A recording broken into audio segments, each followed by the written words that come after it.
जय गुरु। चलंतु परम पूज्यपाद आचार्य श्री श्री दादा पूजनीय अबिंदा को जहा कहउछंती ताहा शुणिबा।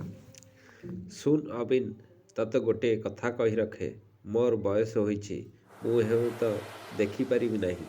तोर बाबा बाबाई से मध्य हुए तो देखिबार सुजोग न पाई पारे, किंतु तोर जेतेबेले मोर परी बयस हेब, देखिबु सारा भारत वर्षर प्रत्येकटा मनीष ठाकुर ठाकुर करुछंती। आहार्य भाव संचारण। ऋषि वैज्ञानिक और पंडित माने कहती, अन्न बा आहार्य वस्तु एपरिकी दातार मानसिक भाव को मध्य बहन करिଥାଏ।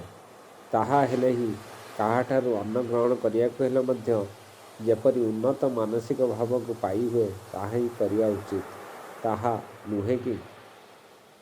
वाणी संख्या 234। चलार साथी। जय गुरु।